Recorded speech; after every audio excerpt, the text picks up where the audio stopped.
All right. Back to you, Suzanne. For folks just tuning in, Suzanne Yatim is a human rights major, former Miss Arab USA. She's an actress, filmmaker, a writer, as well as an activist. And as an activist and Palestinian American, she spent time in Palestine working with a peacekeeping team, and she has a deep and personal understanding of the occupation. Please follow her on all social media at The Activist. Thanks for sticking around. Yeah, absolutely. We are, one of the things I say around here is in the weeds now. So, I mentioned when we were talking earlier that I love getting out and being active. I like talking on the radio. I like making this type of content here. This is kind of what I do professionally. I've only had this job in my life. I've never done I guess I've had other jobs, but you get what I mean. Mm-hmm. But I think in my heart, going out and being with the people and keeping people excited and getting excited because of people is kind of my thing. I can't imagine the level of devastation you might feel, because I know how devastated I felt at various points throughout Israel's campaign in Gaza and throughout the past couple of years with significant developments in terms of politics, etc. And learning lots of things about institutions like AIPAC and so forth. A lot of that is really just heartbreaking stuff to learn. That, oh man, when you said you felt like, I know you didn't say defeated, but that's the word I'm going to use for me, felt like defeated. And it's like, how do we get defeated on this issue? Right? On genocide. Where is everybody at? From this group of people, of all people. I know. Right? But being a person that comes from the background of a broadcaster and sort of finding a sense of community and sense of purpose as a protester, I'm curious, and I'd love for my listeners to know, because some of our listeners are activists, in their own communities and protesters and so forth.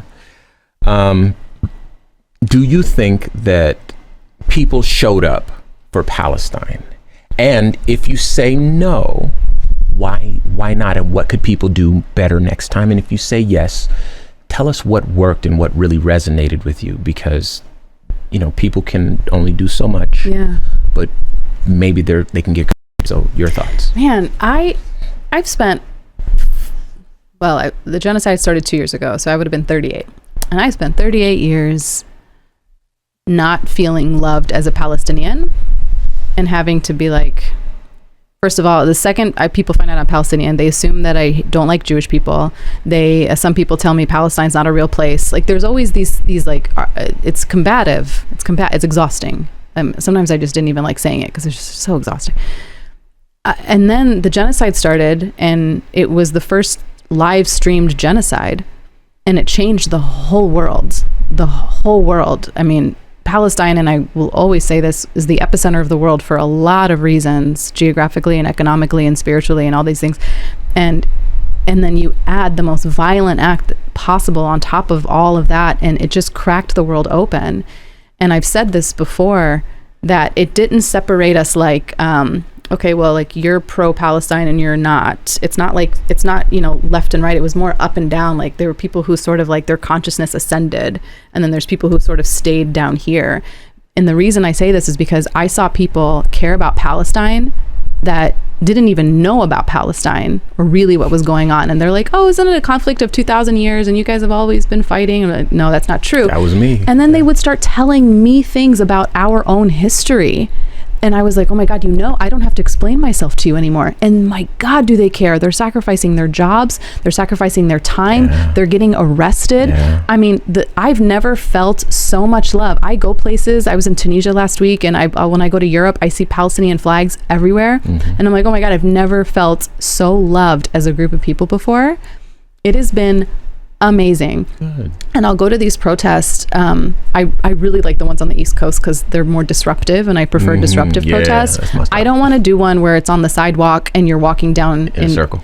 And it's so pointless. Like, nobody cares. Nobody cares. Some guy might drive past you and be angry. Nobody cares. You have to go and block senators' offices. You have to sit inside. You have to just annoy them so much. Keep going. Why are we not doing? And the thing, America's a little too polite. Well, I know, just light a match and just go. America's a little too. I don't know if it's we're too polite or if it's we just don't want to be inconvenienced. Like, I remember you and I were texting about this, about how in Italy when the flotilla, when everybody that was on the flotilla, it was an aid flotilla, humanitarian aid, was trying to get to Gaza because Israel wasn't letting it in since March 2nd. There hasn't been any aid in, and there's a famine and people are being starved to death and babies are being starved to death. So this flotilla, all these ships, it was like, I can't remember now, it was 50 something ships representing 44 nations. They all got arrested, every single one of them, by the Israelis. And that night, Europe blew up. That continent, from city to city, it just spontaneously was on fire. They had protests, they were in the streets, they were shouting. It wasn't this like organized, okay, let's meet next Saturday at 2 p.m. Hey, I hope you can make it. Oh, I can't, I got a thing with my kid later. No, like they stopped their lives and they went out and they did this. That's like next level protest that I wish I could see here in America. But still, that aside, I still feel so much love by Americans that I never felt before. And it's been really, really beautiful. The amount of support that we've gotten has been really amazing. Thank you for those kind words. I know that a lot of people hearing from a person like you, that matters, and that type of thing keeps people energized. We're not out of the woods yet, and indeed we probably have a bigger fight on our hands now than we've ever had before, in many ways. But words like that, I think, keep people well, because I'll say this, Palestine will never be free. If we were capable on our own of freeing Palestine, we would have done it already. We need the international community because we are up against this Leviathan. We need you. And now that we have you, we get to do this together, and it's really exciting. And it's so much more than Palestine. Like what happens there reverberates. You're experiencing it here right now with this administration. That is a response of what's been happening in Palestine. If I may, I want to say that I was able to go out for a couple of the Free Palestine protests.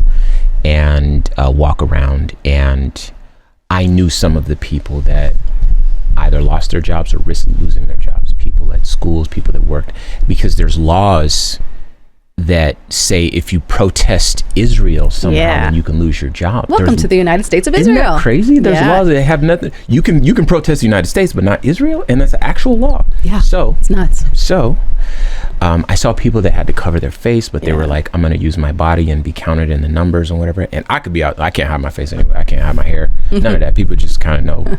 I lived a good life, man. So if they take me off the set, man, just know I came, I saw, I conquered. But and I probably went out like a G for a good cause, and I'm good with that. Because all we get is we get a good life, and if you're lucky, you get a good death, right?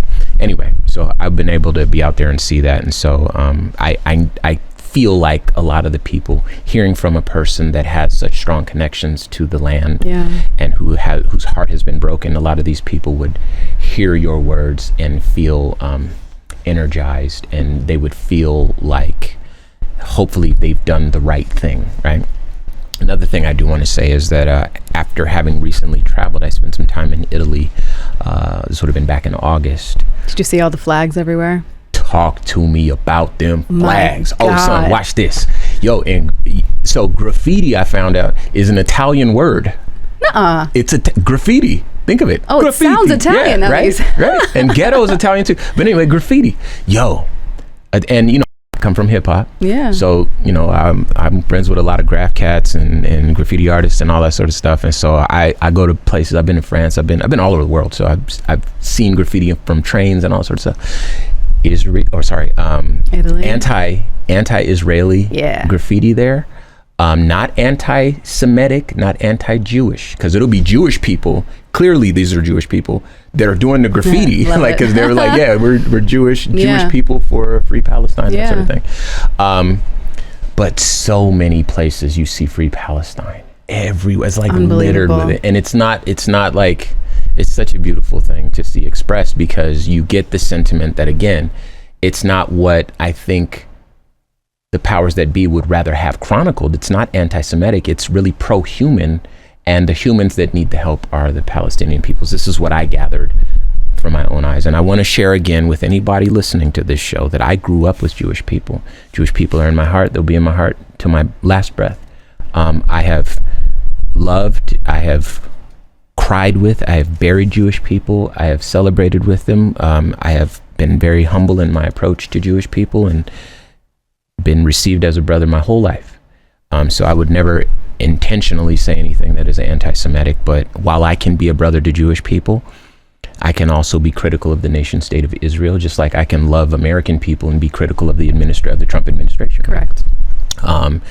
I can also, and I will also, love my Palestinian brothers and sisters. Last thing I want to do is, before we switch gears, another big switch, we didn't quite touch on this propaganda stuff. So allow me to say something. Okay. I saw a piece. It was a recent piece. It might have been John Oliver talking about this. And he said something like a right-wing media outlet took some pictures of some starving children and did some deep dive researches on the starving children on the ground in Gaza. And the research yielded that these children, who were all skin and bones, weren't skin and bones because they were starved, but because they had existing conditions, right? This was the right-wing coverage of these children. Okay. Him and his team did a little bit deeper dive and said, oh, these children, some of them did have these conditions, but there's some critical context left out. These conditions affect how they metabolize food. There's certain foods that these children need to eat. They can eat these, they cannot eat these other foods, etc., on and on, right? And so while this right-wing publication was trying to accuse the liberal media, which there really is no liberal media in terms of ownership really anymore in this country, there's all owned by like right-wing people. But in any event, while this right-wing outlet was trying to, I think it was like the Free Press or something like that, it might have been the Free Press. They were trying to say that quote unquote liberal media was misrepresenting the famine in Gaza. It turned out that the liberal media was telling the truth. And you'd have to check out John Oliver to get a more accurate. Yeah, he is. And to get a more accurate version of this story, you get it from the source, because him and his team did the research. And then you said something earlier where you talked about how there was billions spent on propaganda that mischaracterized Palestinian men, if I'm not mistaken. Just that's all how you said it. Palestinians. Okay. So I don't know this. So I would like for you to tell me a little bit more about the billions spent on this, to what end, and what people should know. There's really obvious talking points that are just I think at this point, and I would love to talk to people who haven't been in it their whole lives, but if I hear the phrase Israel has a right to defend itself one more time, because that is absolute garbage, but it's a really good piece of propaganda to kind of shut down the conversation. Do you condemn Hamas? Is really good propaganda to shut down a conversation, because it instantly puts you on the attack, on the defensive. They've always had this like script that they hand people, and I'm not exaggerating or being, there's an actual script. AIPAC will hand people a notebook and be like, here's your talking points. And it's this propaganda that they've been using since forever. Oh, the land was empty, so the Jews came and they just moved in. That they said that land was empty. Oh yeah, it's a land for a people without a land, and they said it was empty and they came in. But in the 1940s, they ethnically cleansed 750,000 people from their homelands in the kind of the more than northern part of what is now modern day Israel. And so there's these talking points that they use that, and here's what I'll say about Israel. Every allegation is a confession. That's what Q says a lot. So tell me, explain. Okay. Palestinians, Hamas uses Palestinians as human shields. That's a great one. Israel uses Palestinians as human shields. They do it all the time. And there's documentation of it since way before October 7th. Because remember, I've been in this my whole life. I've seen all of this my whole life. I've been a part of this my whole life. They use human shields.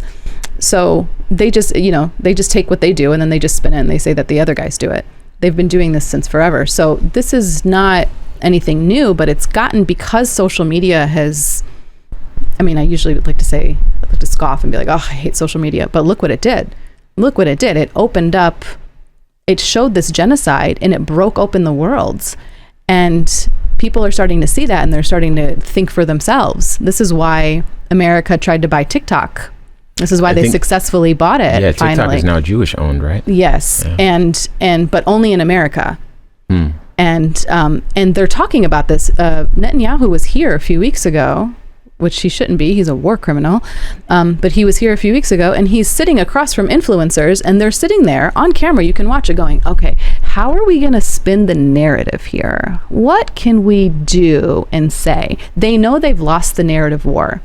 They've actually really lost the whole war, if you think of what happened. We had the most casualties, obviously, but they lost. They are having a really, really hard time, and their system is imploding, and their people are against the government in so many ways. It's been really interesting to watch. But yeah, the propaganda is they lost the war, the narrative war, and now they're sitting here trying to figure out how they can fight it. And they're not being very coy about it. They're being very obvious about it. So I don't think anybody's really going to fall for it anymore. They see it now. We see Bibi Netanyahu for who he is. We see Israel for who they are, an ethnocentric state, Jewish supremacist state. And that cannot be allowed. I think one of the things that I want to say is that a lot of people associate Israel with terrorism now. Yeah. So they say terrorist state. Yes. And I stand by that. I 100% agree with that. Now, I want to also say this, is that at some point in the future, I'm probably going to have another conversation with a pro-Palestinian, a pro-Israel pundit. I got a short list to choose from, and see what they think about all of this, just because that's fair. Can I argue that? How is that fair? And here's my point. And I'm going to go back to the whole Germany thing, because I think it's the most eloquent example, because there's so many movies about it and we feel like we understand the war, the World War II so deeply and so intimately. In what world do we think it would be okay to interview the head of the Nazi party? Let me answer that. Okay. So watch this. Now, when I say that's fair, that's me saying it like almost like quoting what is said to me, right? This is what journalists do. They get both sides of a story, right? That's fair, like that. You know what I mean? I'm obviously turning up a little bit more. The other thing, though, is that every time I've talked to a pro-Israeli voice, personality, pundit, I find that they are on the defense, having to defend things that are indefensible. Correct. And it lays bare the holes in their argument. And so while there are still people that, people will always be impressionable. And I would not invite anybody onto a platform and not let them know what I'm about. I just never see the point in doing it. I'm not trying to, I don't do gotcha journalism. I just, not my thing. Like, hey, this is what we're going to talk about. Come prepared to talk about it. Right. But a lot of people think that they believe that they have a position. They hold a position that is based in a shared reality. And they can mount, if nothing else, they can mount a strategic defense. Where it breaks down is that they simply cannot mount a moral defense. And this is where I think a show like this, when people say, hey, your show has a lot of heart, and it still qualifies as more or less a journalistic, platform. I think that this is kind of the space where we occupy. I see your point.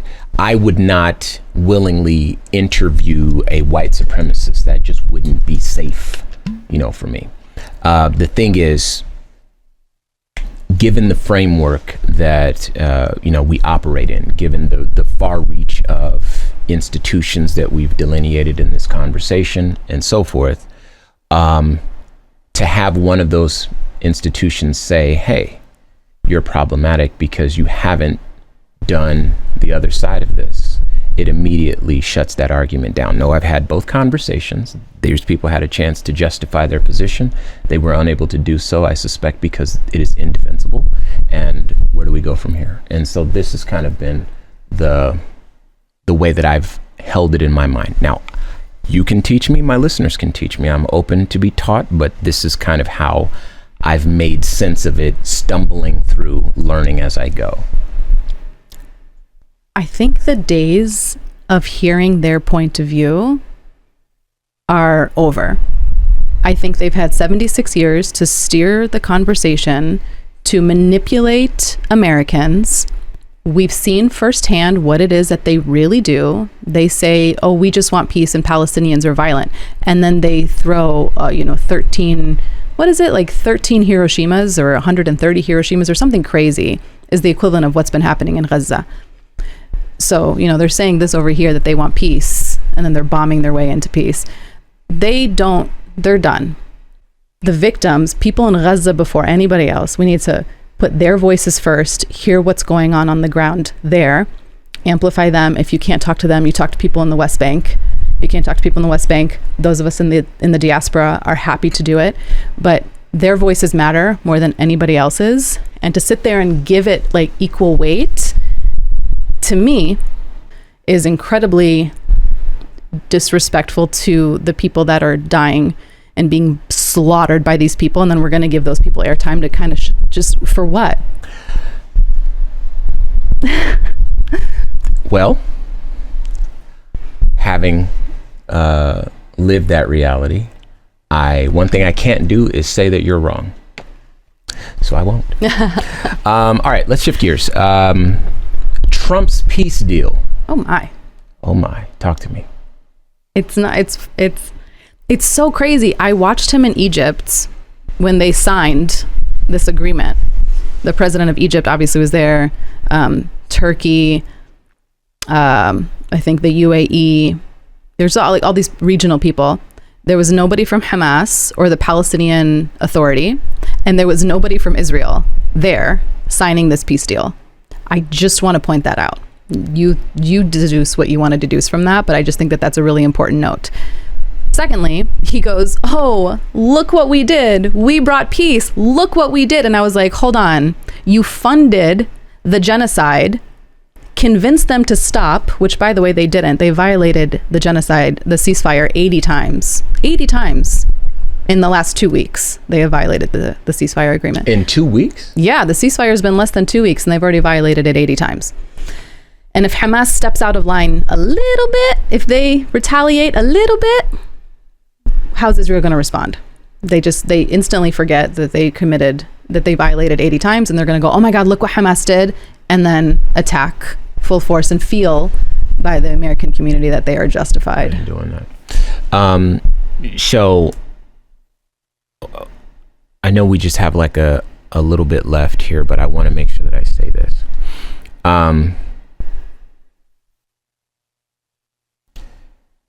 80 violations in 2 weeks is crazy. I read that Hamas turned over the rest of the hostages. Yes. The living hostages. I'm not sure what happened with the non-living, or, I don't know the particulars to that degree, but the living hostages are all back. So 80 violations seems crazy, because that was step one, was returning the hostages. The second thing that I read, I believe it was NBC. No, USA Today was where I read it. Was that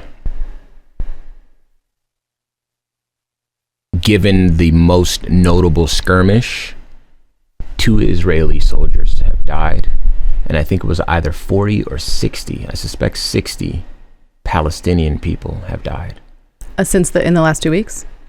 Since the ceasefire. Yeah, I think now it's at 93, if not more. All right. But that's actively. Then that's still like, finding people under the rubble and people, kids dying from famine. Like I'm we're talking about the result of the ceasefire and the continued fighting from there, not recovery of bodies. So that's the way I read it and the way I understood it. So,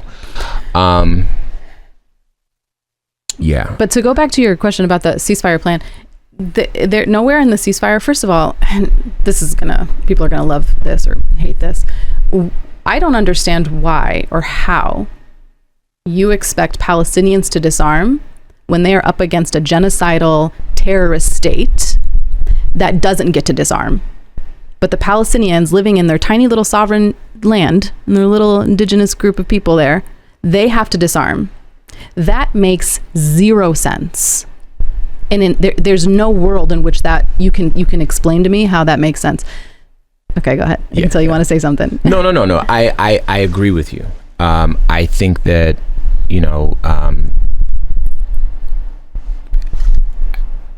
I just want to give me like maybe 30 seconds or just your closing thoughts here.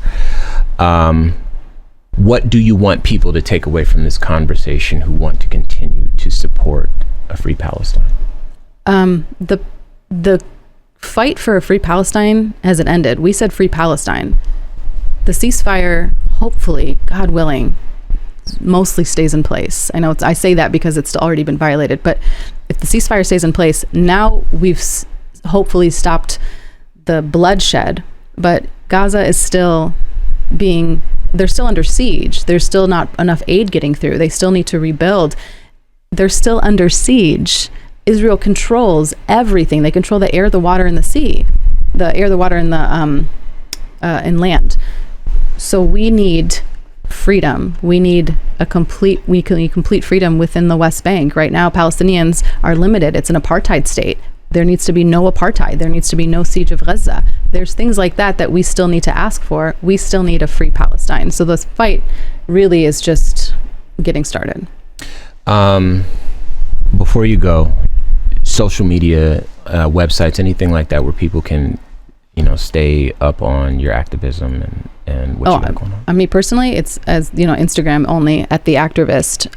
But there's also international news organizations that have a really good footing on the ground that I really like. Middle Eastern Monitor, the Middle Eastern Eye, TRT, which is a Turkish organization, and Al Jazeera. Those are all really good ones that provide really fair reporting. Okay. Well, thank you for coming and sharing all of this with us. We're going to have to do it again, hopefully on better terms, happier terms. I hope so. I don't like having sad conversations because you're such a happy person. And I don't get to share that side of you with our listeners because we end up having to talk about things that are it's more important to talk about this right now. Yeah. So thank you again. And if you like, be sure to check me out on all social media at Ramses Ja. You can follow Q at I am Q Ward on all platforms, and be sure to follow the show at Civic Cypher. And until next week, y'all, peace.